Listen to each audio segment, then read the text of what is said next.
who were expected to our own, let's say, understand.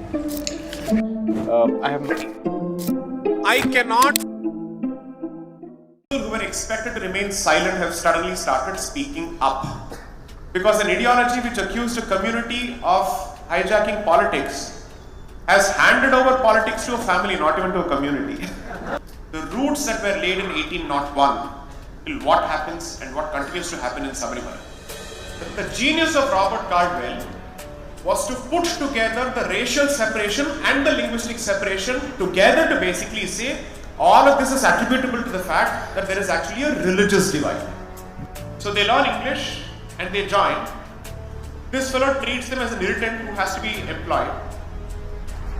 And the rest of them see, oh, so he's learned English and he's gone up.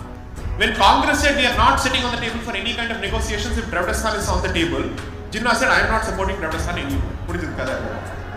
That is a symbol of Dravidian exceptionalism and entitlement where it believes that the rule that applies to the rest of the country does not apply to this country.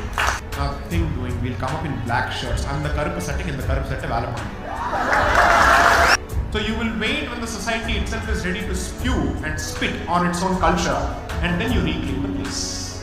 But no outsider will at least get the right to speak on the table when we are speaking. Vanakkam, namaskaram. Na pesra Tamil DMK pidikadhu.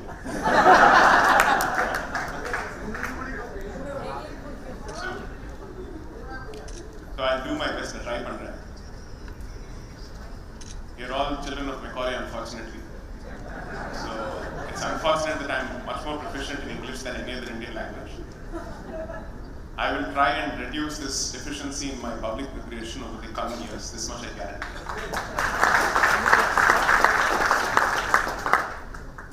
Fortunately, Hyderabad lo poranda vanadunale in Tamil innu koncham pure ana. So before I proceed, let me thank Tamil Nadu Dialogues 2022 for putting together such a fantastic list of speakers and leaders like Tejasvi.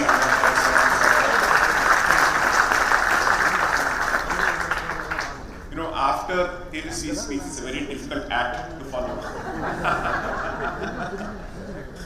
And so I'll do my best to build on what has been said. But before that, let's count our blessings. I don't think it would have been possible to expect this kind of a crowd on such a topic for this platform even 5 years ago.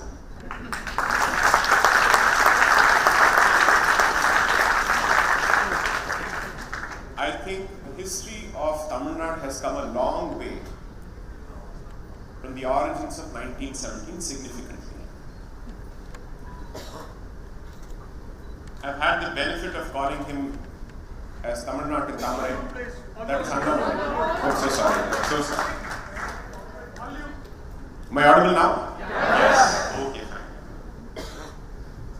I said I've had the benefit and the luxury and the fortune of calling Annamalai Tamil Nadu Tamarai. And there's a very good reason for this. I think the stars have aligned for all the right reasons. At a time when I think the demographic composition tilts in favor of the youth, you have a fantastic option and a voice to present. Someone who is as comfortable in khaki as he is in Vellapeshti Satte. And someone who is capable of straddling, I would say, the local media as well as the national media. Very few people can do that.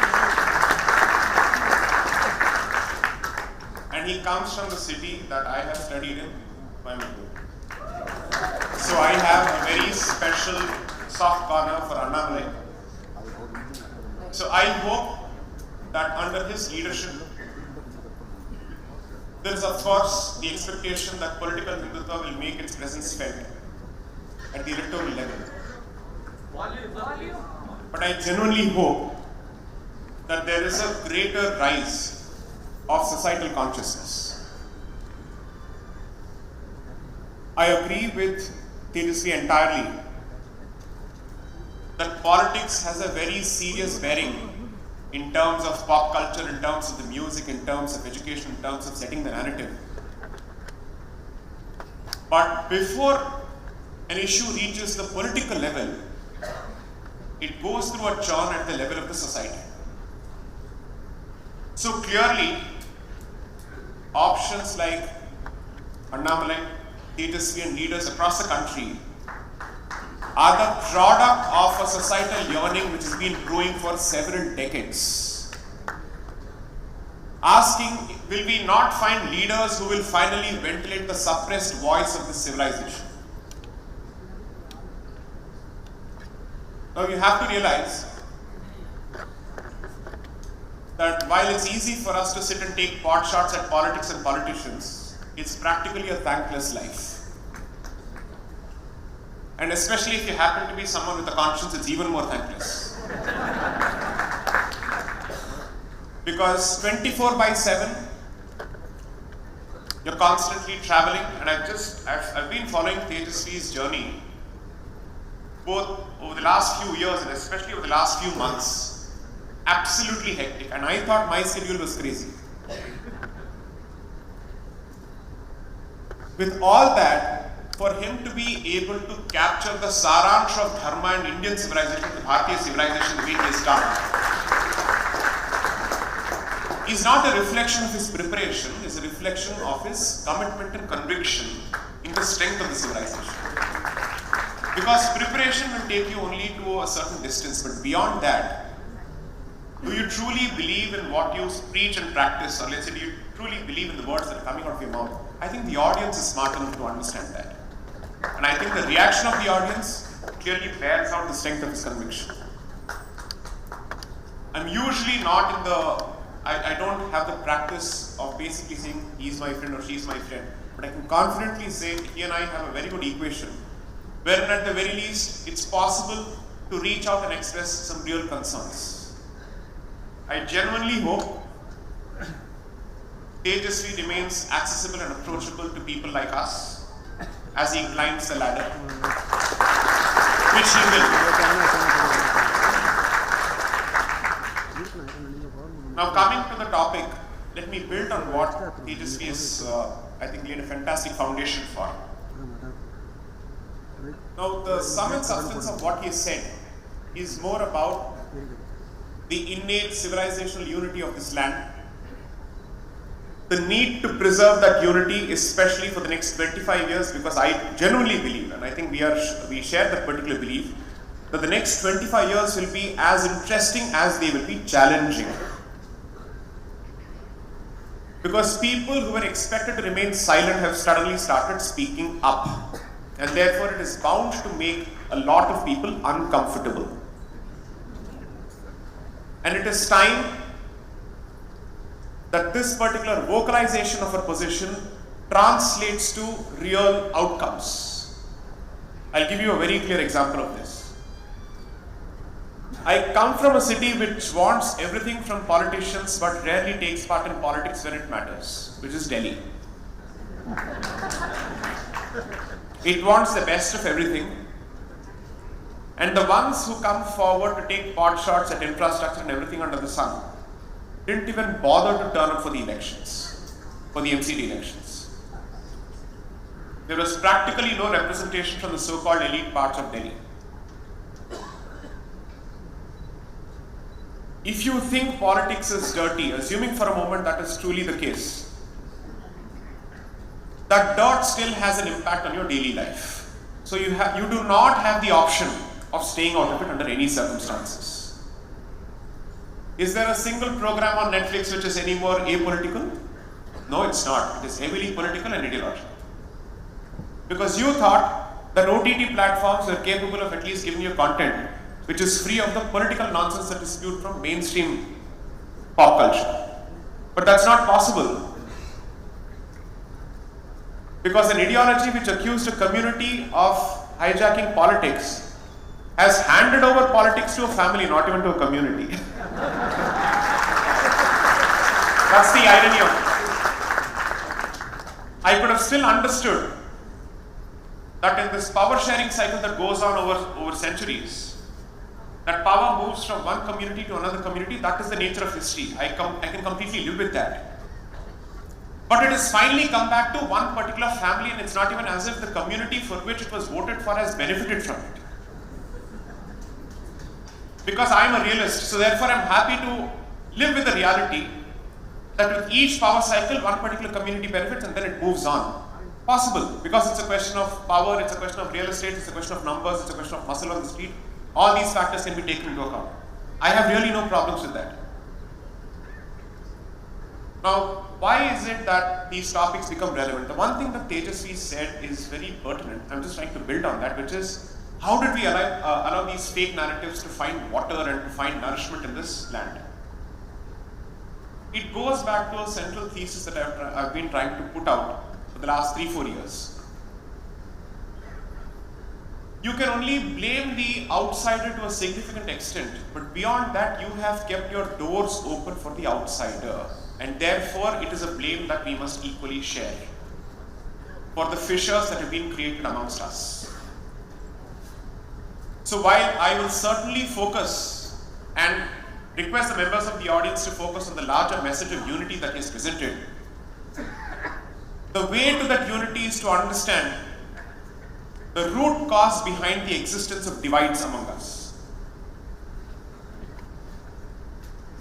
Now it takes us to a slightly uncomfortable realm, but then I am no stranger to speaking uncomfortable truths. So I might as well do my best to make this session as uncomfortable as possible.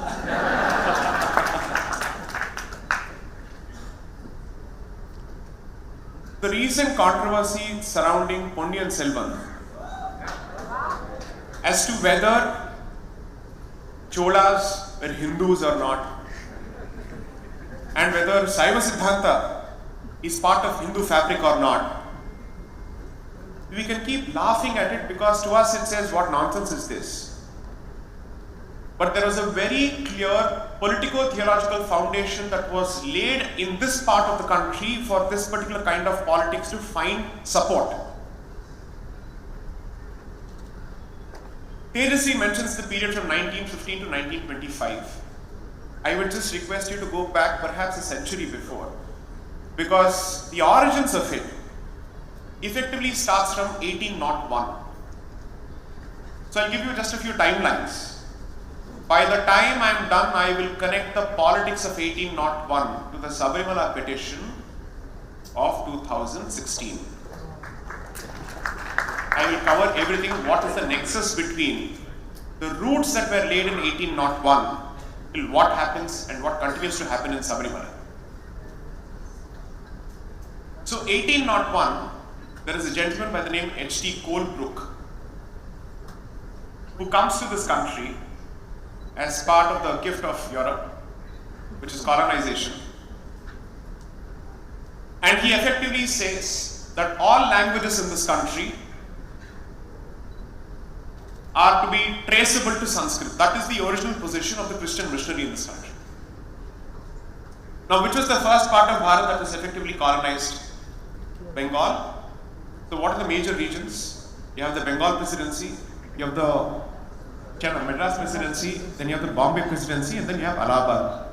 That's how exactly these presidency courts were set up. So if you read the politics of Bengal and you read the politics of Madras, you will have a very clear picture of how the missionary movements moved. How is it that every reform movement with respect to Hinduism starts exactly in those places where the British power center is established? And along with that, the missionary comes with it. So by 1801, their position broadly based on the Oriental school of thought about Bharatiya philosophy that is set up by missionaries in Bengal is that Sanskrit is the mother of all languages. This is the original position. Subsequently, from around 1830s onwards, Robert Caldwell is a much later phenomenon. He features in the history of this land only around 1856 onwards when he wrote his seminal work, The Comparative Grammar of Dravidian Languages. And by 1881, his work was almost done. because by then he had become the bishop of a particular region in this country or in this particular land. And you will perhaps have a very clear picture as to why does the demographic composition reflect a certain way. He became the bishop of Tirunelveli. So don't be surprised at the demographic composition of that particular part of the country, because the investment is not 100 years old, the investment is close to 200 years old in that particular region. So you're not fighting DMK, you're not fighting DK, you're not fighting Justice Party, you're fighting the investment which was much prior to the Justice Party, which was older to the Justice Party by at least a century. At the very least.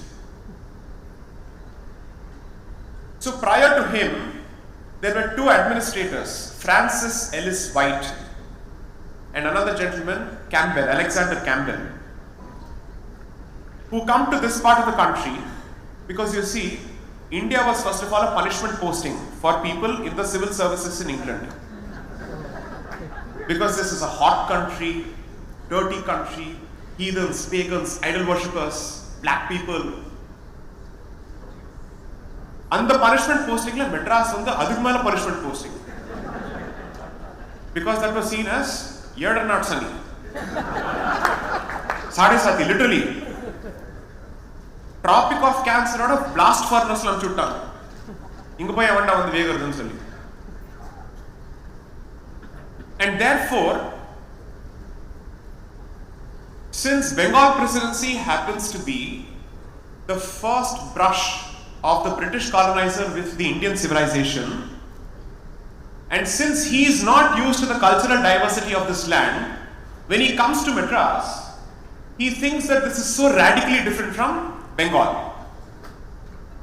And therefore he starts assuming, look at the difference in physical features, look at the difference in script, look at the difference in language. 100% these are people from a different race. That's how their understanding starts. Because Bengal is not what you see as Bengal today. Bengal presidency includes the better part of North India until its partition in 1905. So they see a certain culture there, and Madras presidency goes right from the bottom until Odisha. And they say all these features and the difference in features must be attributed to something very, very fundamental. And that is a difference in race. Now you have to realize that simultaneously, as Tejasvi pointed out, missionaries are trying to find out what is the best way to convert. Because that's their single point agenda. Now, can we learn Sanskrit and somehow establish a similarity between Sanskrit and our languages so that we can go after the top order of the society, namely the Brahmins, and then convert the rest of the society? Once Brahmins have been converted, they failed to convert. And the worst part is, they thought we can give them a certain incentive by making them a part of the administrative infrastructure, teaching them English and whatnot. Poor people, they didn't realize that these Iers were better at English than them. There are records which are being captured in a fantastic book that was published in 1969 by an American journalist by the name Eugene Urshik. EU, for people who wish to read, E-U-G-E-N-E. Urshik is I-R-S-C-H-I-K. His birthplace was Kodaikanal. And this fellow captures all the correspondence and the frustration of the British man saying, we thought we will teach them, they come to the establishment and they're teaching us. But since they are so quick at learning, you know what, we'll have to tolerate them. And then gradually we have to start telling them, your brains are attributable to the fact that you are somehow related to us, so that foundations are gradually laid in the form of a connection between the so-called upper classes of this country and the British man in the form of the Aryan invasion theory that is slowly pushed. Now you have to realize there are 2 or 3 parallel streams that are going on. There is the political stream, there is the religious stream. How they merge together, and then how Congress contributes to this problem in 1937. I'll come to it much later. I won't take too much time. Necessity So, by I think mid 1850s or 1840s, there are two competing schools of missionaries and they are divided. One school of missionary effectively says, sorry, there is a commonality in the entirety of Bharat's culture. The other effectively says, no, Telugu and Tamil don't have Sanskrit as their parents. And that's how they start putting it out. In the politics between two groups of missionaries, the second group ultimately wins. So it's not as if their ideas are the same. End goal is the same, but they differ on the means. The second group says, no, there's a very clear distinction. And they start putting out, first is the linguistic separation, and then one group starts speaking of the racial separation. The genius of Robert Caldwell was to put together the racial separation and the linguistic separation together to basically say, all of this is attributable to the fact that there is actually a religious divide. So he brings together the deadly mix of religion, race and language. And you know how they do that? They go back to the one book that they were trying to give to us for these justifications, the Bible. So there's a biblical, let's say, figure called Noah, who apparently saved the world from the flood, so on and so forth. So Noah has 4 children, Japheth, Shem, Aram and Ham. By that time, William Jones, who is credited for revival of Sanskrit in this country, had already taken the position that Sanskrit was the language of 3 children of Noah: Ham, Japheth and Aram. 4 குழந்தைகள் மிச்சம் யாரு? ஒருத்தன் தான். Right? Shem. So, the new theory that starts is Tamil and Dravidian languages are the language of Shem. And that Tamil apparently is closer to Old Arabic and Hebrew than to Sanskrit. Imagine this was pushed and this was taken very seriously. By 1856, Caldwell makes this a central document. By 1881, when he's become the Bishop of Tirunelveli, what he starts doing is, let me start mapping those parts of the Madras Presidency where there's a lot of competition between communities and see where I can push this more successfully. The training ground and the experimental ground became Tirunelveli. And there he was able to push that entire theory successfully. Now, parallelly what happens is, since you have effectively made the Brahmin the evil creature, his subsistence on the basis of dana from the rest of the communities are taken away. That leaves the Brahmin community with only one option for sore thanni. English kathu enga vaal panni tholena. Vera vali illa, na inga saapadu varilla. So they learn English and they join.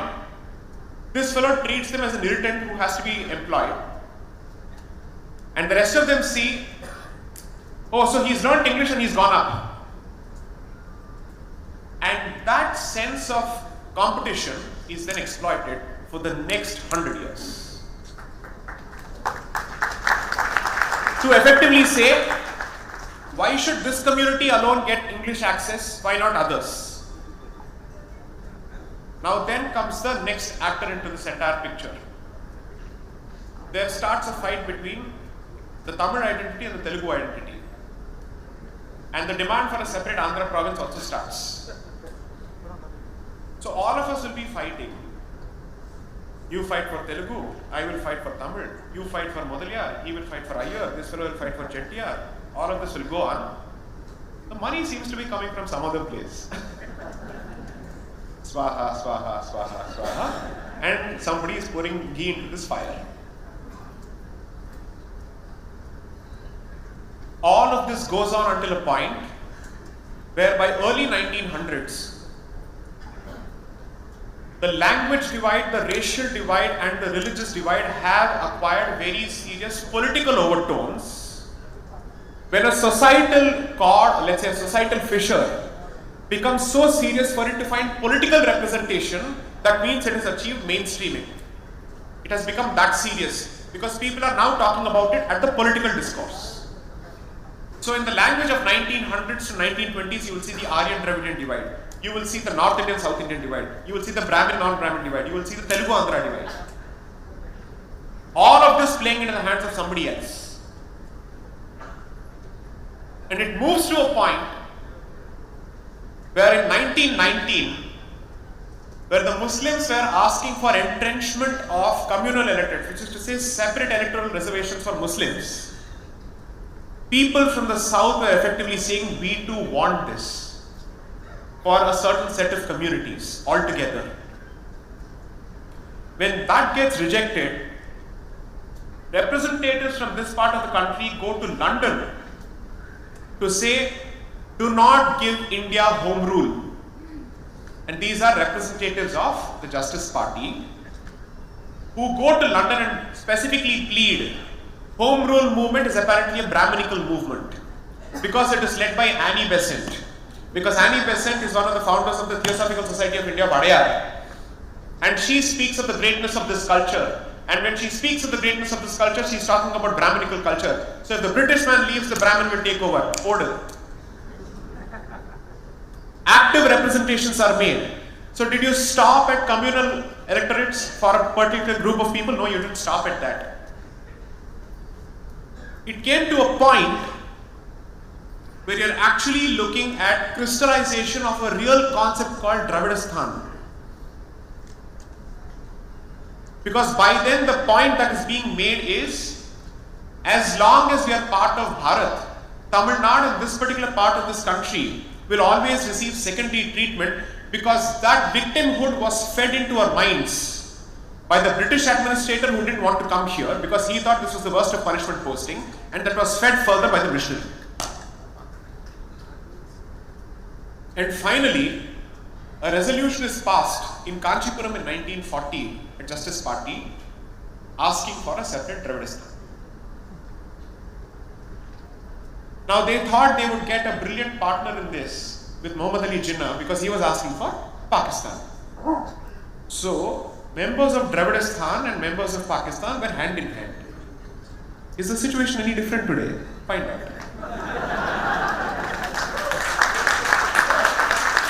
Now, Jinnah is not interested in these people. He is like, my people, I don't care for you. As long as I can divide and get my people and I can use you to get a separate country for my people, you're useful. When Congress said we are not sitting on the table for any kind of negotiations if Dravidistan is on the table, Jinnah said, I am not supporting Dravidistan anymore.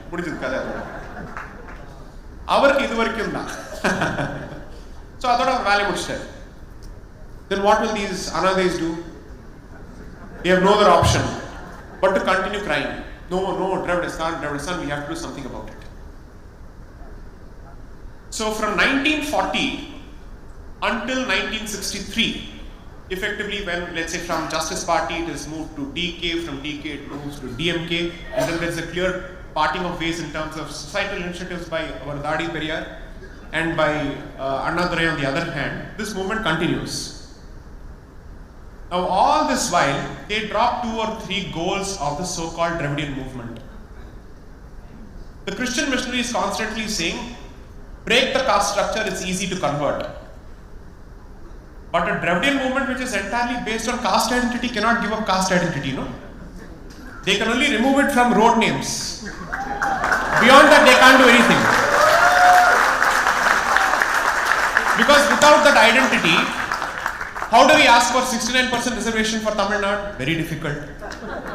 Right? Over and above the constitutional ceiling of 50%.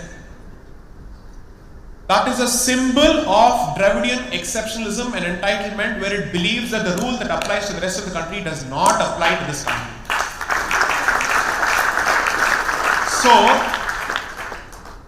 they effectively start in terms of language imposition, so on and so forth. But the one mistake, and this mistake has to be attributed to the Congress party around that period, around 1937, is when there is already an Aryan Dravidian divide, there is already a language divide, they introduce Hindi in schools as a way of education.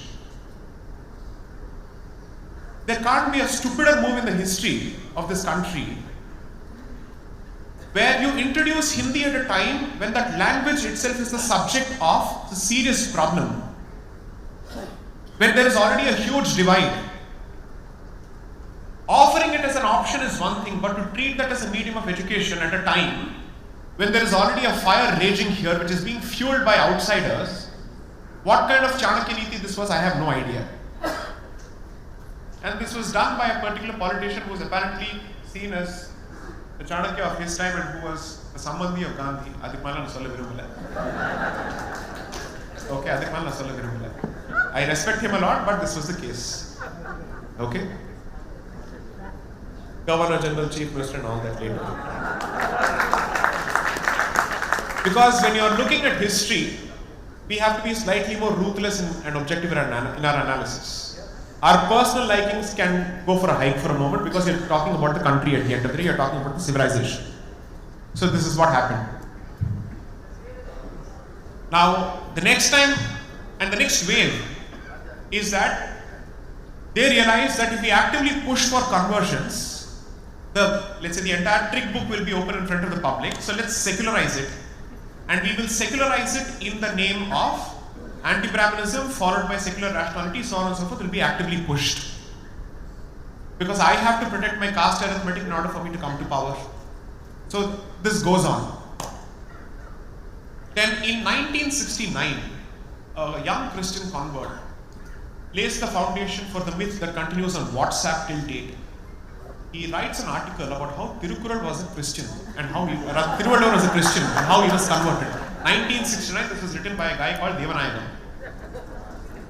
So he starts the textual evidence. Parallelly, the Bishop of Mylapore starts looking for archaeological evidence. So he pays someone to manufacture and create archaeological evidence. That apparently St. Thomas visited Bharat in 57 CE. And that myth is given a certain degree of support. By 1975, as part of these efforts, one bishop pulls out a stone from a place called Neelakkal, which is supposed to be the playground of Swami Ayyappa in Sabarimala, and he says, this is the cross that was planted by St. Thomas at Sabarimala. This is 1975. Sabarimala Ayyappa devotees said, nothing doing, we'll come up in black shirts. I'm the Karupu setting in the Karupu set Valapanam.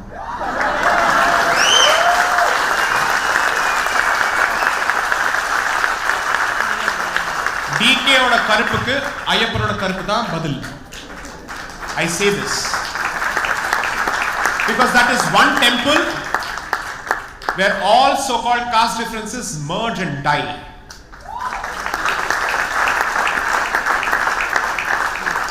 You don't know how to respect a woman, here's a brahmachari. You don't know how to talk about women, here's a brahmachari. Who knows what is celibacy, who has control over his tongue when he speaks about women or when he is in their presence. That's the difference. So 1975 this happens.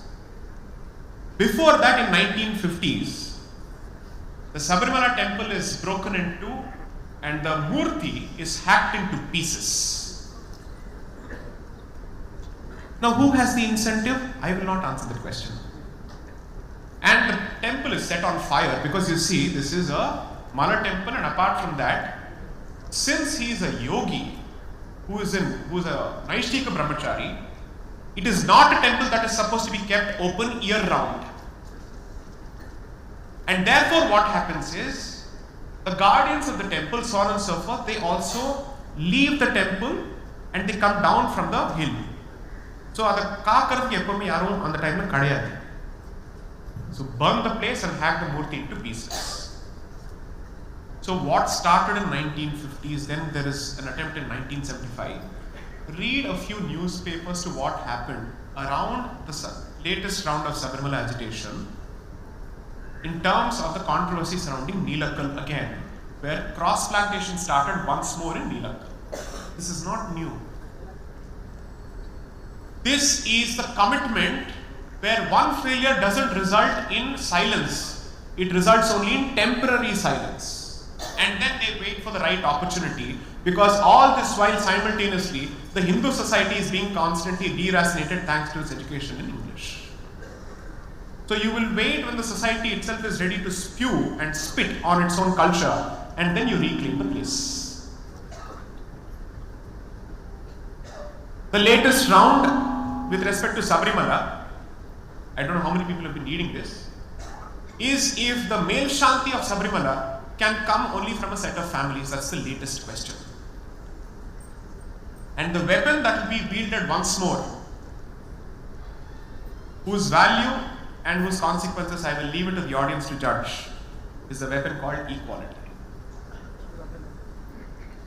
Now, this is the broad setup or the broad framework of the Dravidianist cancer. Please address these problems immediately. It is no more in the realm of just pop culture, it is going to affect you in every way possible. The one part of this great nation or this great civilization that has managed to preserve its temples despite the ravages of time and history and 1200 years of barbarism is under a different kind of insidious attack. It is for us to say, okay, we'll keep fighting amongst ourselves. Our differences will continue, but no outsider will at least get the right to speak on the table when we are speaking.